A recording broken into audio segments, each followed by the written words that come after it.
this deal. If not, you'll at least get the gist of it. No, Wade, he's tough, and he can't get enough of lively confrontation, so being his friend, I'm asked to defend his slightest of miscalculation.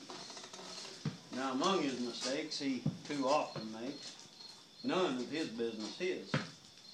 So I counsel restraint, because sometimes he ain't as tough as he thinks he is. Like that night he cut loose in a bar called the Moose in Dillon on rodeo night. I stayed on his tail and hopes to prevail and maybe prevent us a fight, but no way, he's headstrong.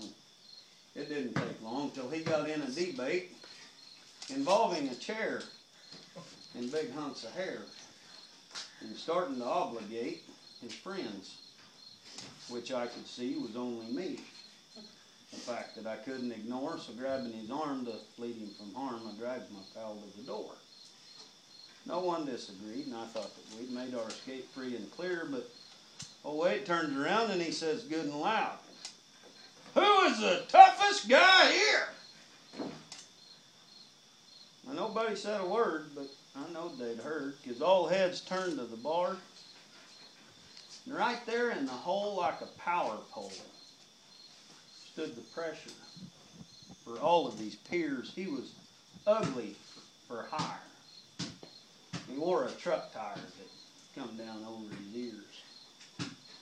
He had on some chaps with big rubber stretchy straps, but they was over his arms instead.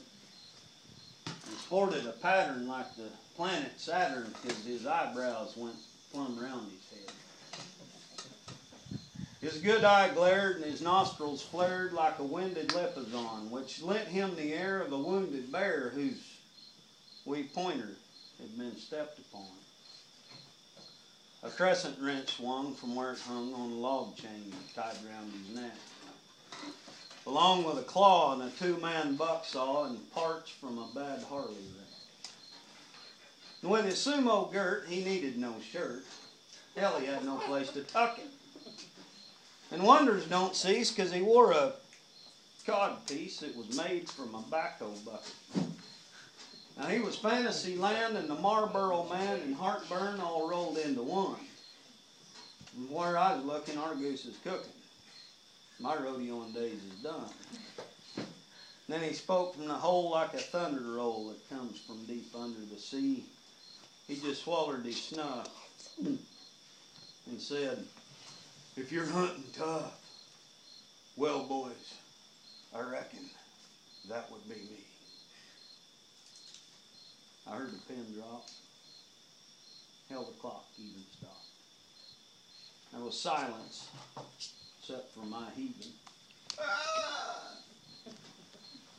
But old Wade, instead, he just pointed and said, "You, take over. We're leaving."